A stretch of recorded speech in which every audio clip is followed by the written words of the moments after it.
Joshua chapter 6.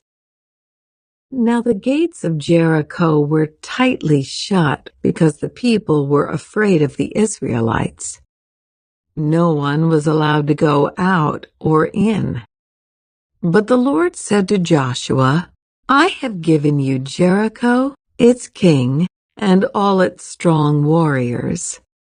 You and your fighting men should march around the town once a day for 6 days. 7 priests will walk ahead of the ark, each carrying a ram's horn. On the 7th day, you are to march around the town 7 times, with the priests blowing the horns. When you hear the priests, give one long blast on the ram's horns. Have all the people shout as loud as they can. Then the walls of the town will collapse, and the people can charge straight into the town. So Joshua called together the priests and said, Take up the ark of the Lord's covenant and assign 7 priests to walk in front of it, each carrying a ram's horn. Then he gave orders to the people. March around the town, and the armed men will lead the way in front of the ark of the Lord. After Joshua spoke to the people, the 7 priests with the ram's horns started marching in the presence of the Lord, blowing the horns as they marched, and the ark of the Lord's covenant followed behind them. Some of the armed men marched in front of the priests with the horns, and some behind the ark, with the priests continually blowing the horns. Do not shout, do not even talk, Joshua commanded. Not a single word from any of you until I tell you to shout. Then shout. So the ark of the Lord was carried around the town once that day, and then everyone returned to spend the night in the camp. Joshua got up early the next morning, and the priests again carried the ark of the Lord. The 7 priests with the ram's horns marched in front of the ark of the Lord, blowing their horns. Again, the armed men marched both in front of the priests with the horns and behind the ark of the Lord. All this time the priests were blowing their horns. On the 2nd day they again marched around the town once and returned to the camp. They followed this pattern for 6 days. On the 7th day, the Israelites got up at dawn and marched around the town as they had done before. But this time, they went around the town 7 times. The 7th time around, as the priests sounded the long blast on their horns, Joshua commanded the people, Shout, for the Lord has given you the town, Jericho, and everything in it must be completely destroyed as an offering to the Lord. Only Rahab the prostitute and the others in her house will be spared, for she protected our spies. Do not take any of the things set apart for destruction, or you yourselves will be completely destroyed, and you will bring trouble on the camp of Israel. Everything made from silver, gold, bronze, or iron is sacred to the Lord, and must be brought into his treasury. When the people heard the sound of the ram's horns, they shouted as loud as they could. Suddenly, the walls of Jericho collapsed, and the Israelites charged straight into the town and captured it.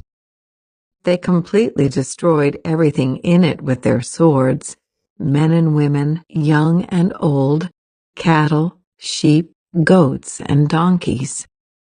Meanwhile, Joshua said to the 2 spies, Keep your promise. Go to the prostitute's house and bring her out, along with all her family. The men who had been spies went in and brought out Rahab, her father, mother, brothers, and all the other relatives who were with her. They moved her whole family to a safe place near the camp of Israel. Then the Israelites burned the town and everything in it. Only the things made from silver, gold, bronze, or iron were kept for the treasury of the Lord's house.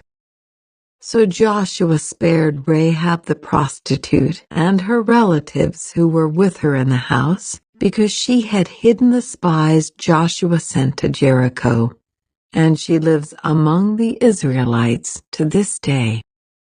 At that time, Joshua invoked this curse. May the curse of the Lord fall on anyone who tries to rebuild the town of Jericho. At the cost of his firstborn son, he will lay its foundation. At the cost of his youngest son, he will set up its gates. So the Lord was with Joshua, and his reputation spread throughout the land. Joshua chapter 7. But Israel violated the instructions about the things set apart for the Lord.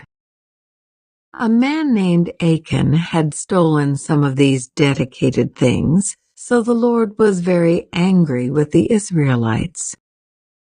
Achan was the son of Carmi, a descendant of Zimri, son of Zerah of the tribe of Judah. Joshua sent some of his men from Jericho to spy out the town of Ai, east of Bethel, near Bethaven. When they returned, they told Joshua, "There's no need for all of us to go up there. It won't take more than 2,000 or 3,000 men to attack Ai.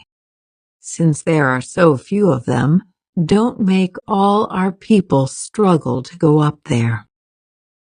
So approximately 3,000 warriors were sent, but they were soundly defeated. The men of Ai chased the Israelites from the town gate as far as the quarries, and they killed about 36 who were retreating down the slope. The Israelites were paralyzed with fear at this turn of events, and their courage melted away. Joshua and the elders of Israel tore their clothing in dismay, threw dust on their heads, and bowed face down to the ground before the ark of the Lord until evening. Then Joshua cried out, "O sovereign Lord, why did you bring us across the Jordan River if you are going to let the Amorites kill us?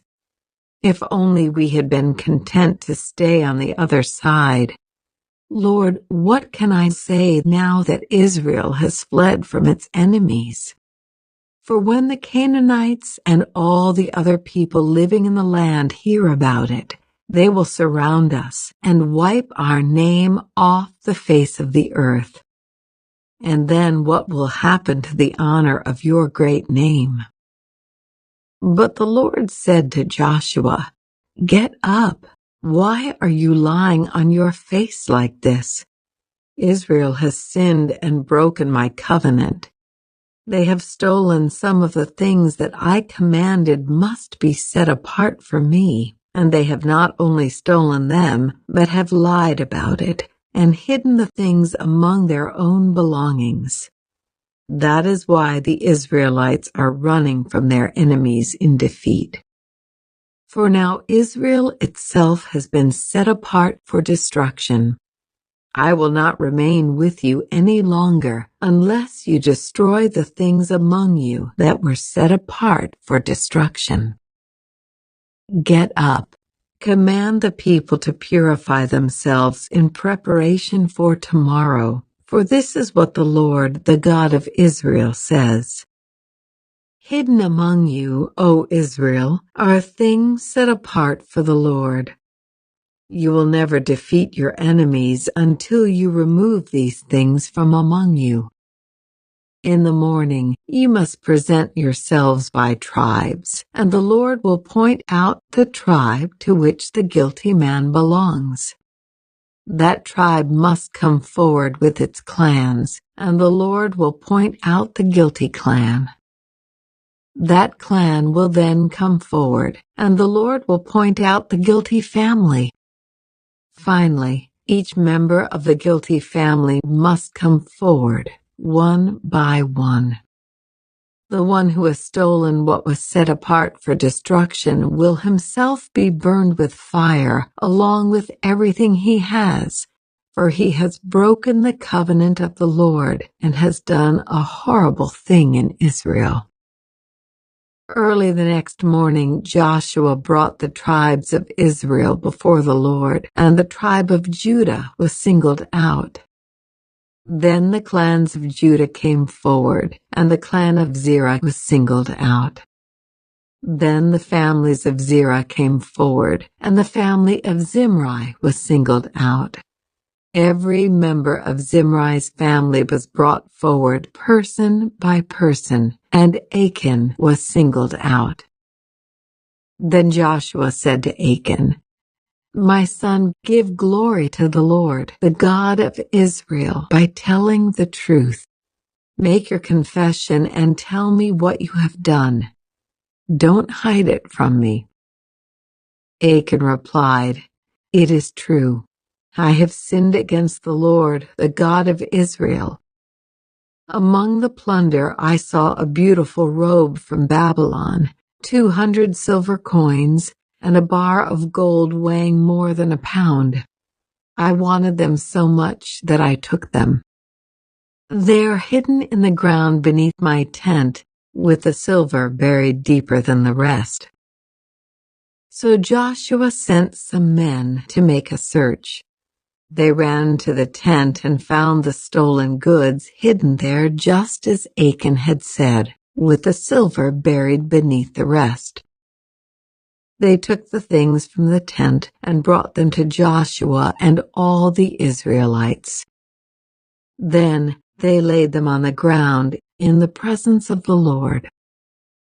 Then Joshua and all the Israelites took Achan, the silver, the robe, the bar of gold, his sons, daughters, cattle, donkeys, sheep, goats, tent, and everything he had, and they brought them to the valley of Achor. Then Joshua said to Achan, "Why have you brought trouble on us? The Lord will now bring trouble on you." And all the Israelites stoned Achan and his family and burned their bodies. They piled a great heap of stones over Achan, which remains to this day. That is why the place has been called the Valley of Trouble ever since. So the Lord was no longer angry. Joshua chapter 8. Then the Lord said to Joshua, "Do not be afraid or discouraged. Take all your fighting men and attack Ai, for I have given you the king of Ai, his people, his town, and his land. You will destroy them as you destroyed Jericho and its king. But this time you may keep the plunder and the livestock for yourselves. Set an ambush behind the town." So Joshua and all the fighting men set out to attack Ai. Joshua chose 30,000 of his best warriors and sent them out at night with these orders: "Hide in ambush close behind the town and be ready for action. When our main army attacks, the men of Ai will come out to fight as they did before, and we will run away from them. We will let them chase us until we have drawn them away from the town, for they will say, 'The Israelites are running away from us as they did before.' Then, while we are running from them, you will jump up from your ambush and take possession of the town, for the Lord your God will give it to you, set the town on fire as the Lord has commanded. You have your orders." So they left and went to the place of ambush between Bethel and the west side of Ai. But Joshua remained among the people in the camp that night. Early the next morning, Joshua roused his men and started toward Ai, accompanied by the elders of Israel.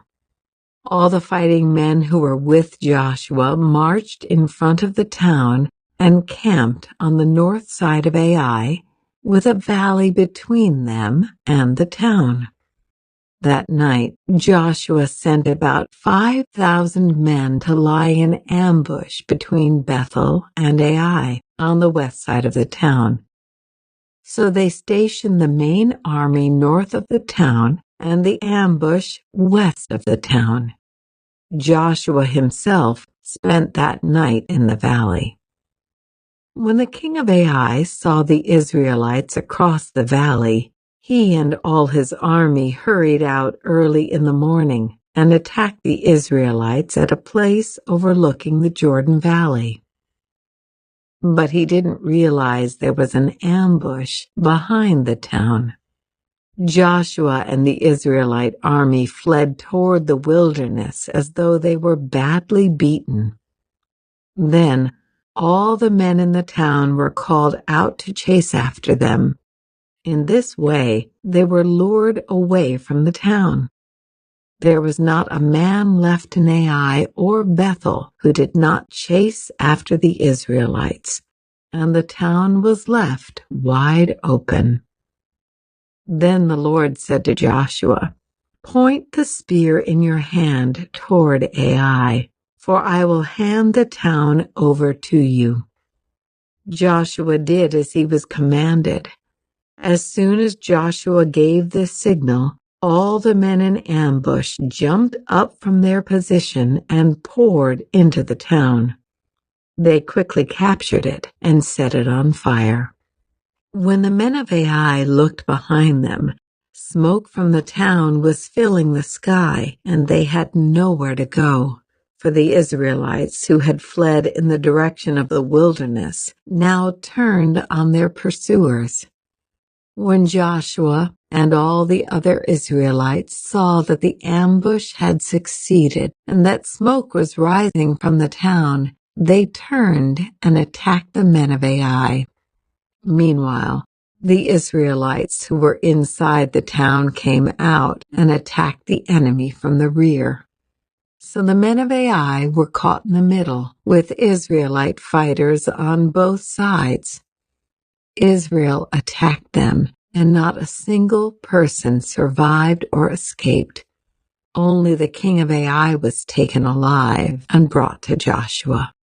When the Israelite army finished chasing and killing all the men of Ai in the open fields, they went back and finished off everyone inside. So the entire population of Ai, including men and women, was wiped out that day, 12,000 in all.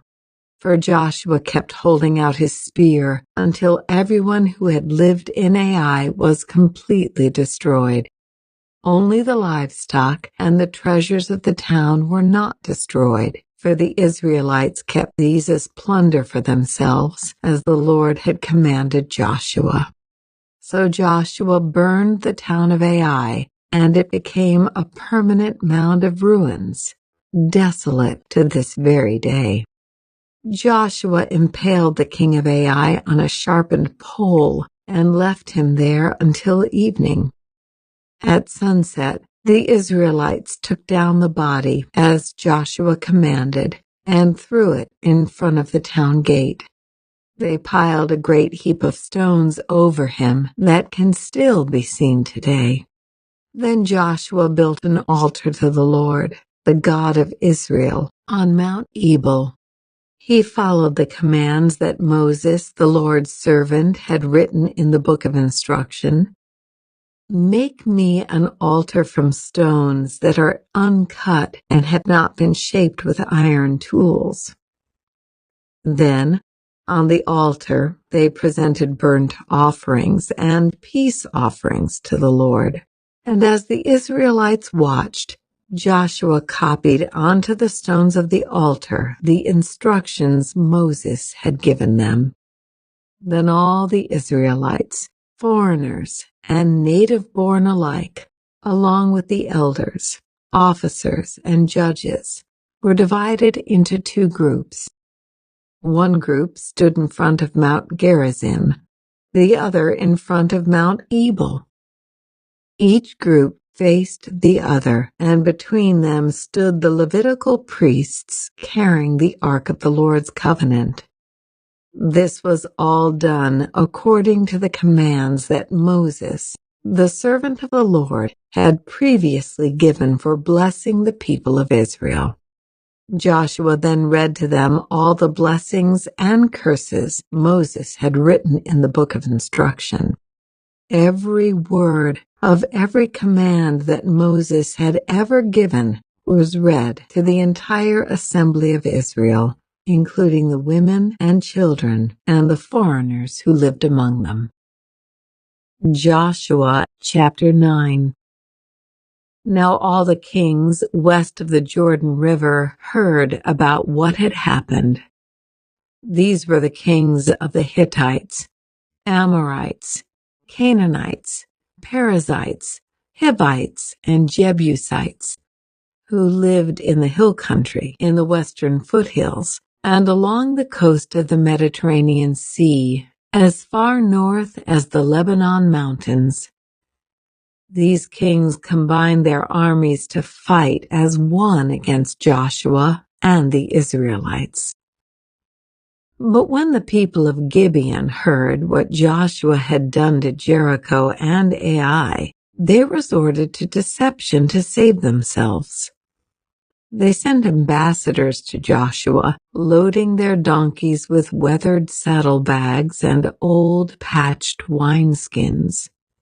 They put on worn-out, patched sandals and ragged clothes, and the bread they took with them was dry and moldy.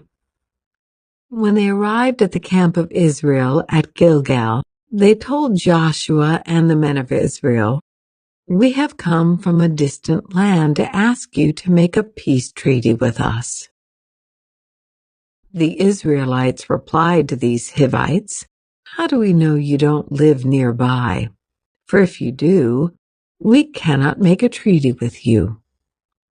They replied, "We are your servants." "But who are you?" Joshua demanded. "Where do you come from?"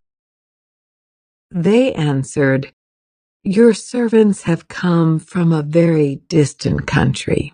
We have heard of the might of the Lord your God and of all he did in Egypt. We have also heard what he did to the two Amorite kings east of the Jordan River, King Sihon of Heshbon and King Og of Bashan, who lived in Ashtaroth. So our elders and all our people instructed us, 'Take supplies for a long journey. Go, meet with the people of Israel and tell them, we are your servants. Please make a treaty with us.' This bread was hot from the ovens when we left our homes, but now, as you can see, it is dry and moldy. These wineskins were new when we filled them, but now they are old and split open, and our clothing and sandals are worn out from our very long journey." So the Israelites examined their food, but they did not consult the Lord. Then Joshua made a peace treaty with them and guaranteed their safety, and the leaders of the community ratified their agreement with a binding oath. 3 days after making the treaty, they learned that these people actually lived nearby. The Israelites set out at once to investigate and reached their towns in 3 days. The names of these towns were Gibeon, Kephirah, Beeroth, and Kiriath Jearim. But the Israelites did not attack the towns, for the Israelite leaders had made a vow to them in the name of the Lord, the God of Israel. The people of Israel grumbled against their leaders because of the treaty, but the leaders replied, "Since we have sworn an oath in the presence of the Lord, the God of Israel, we cannot touch them. This is what we must do. We must let them live, for divine anger would come upon us if we broke our oath. Let them live." So they made them woodcutters and water carriers for the entire community, as the Israelite leaders directed. Joshua called together the Gibeonites and said, "Why did you lie to us? Why did you say that you live in a distant land when you live right here among us? May you be cursed. From now on you will always be servants who cut wood and carry water for the house of my God." They replied, "We did it because we, your servants, were clearly told that the Lord your God commanded his servant Moses to give you this entire land and to destroy all the people living in it. So we feared greatly for our lives because of you. That is why we have done this. Now we are at your mercy. Do to us whatever you think is right." So Joshua did not allow the people of Israel to kill them. But that day he made the Gibeonites the woodcutters and water carriers for the community of Israel and for the altar of the Lord, wherever the Lord would choose to build it. And that is what they do to this day. Joshua chapter 10. Adonizedek, king of Jerusalem, heard that Joshua had captured and completely destroyed Ai and killed its king, just as he had destroyed the town of Jericho and killed its king. He also learned that the Gibeonites had made peace with Israel and were now their allies. He and his people became very afraid when they heard all this, because Gibeon was a large town, as large as the royal cities and larger than Ai, and the Gibeonite men were strong warriors. So King Adonizedek of Jerusalem sent messengers to several other kings, Hoham of Hebron, Piram of Jarmuth, Japhiah of Lachish, and Debir of Eglon. "Come and help me destroy Gibeon," he urged them, "for they have made peace with Joshua and the people of Israel." So these 5 Amorite kings combined their armies for a united attack. They moved all their troops into place and attacked Gibeon. The men of Gibeon quickly sent messengers to Joshua at his camp in Gilgal. "Don't abandon your servants now," they pleaded. "Come at once. Save us.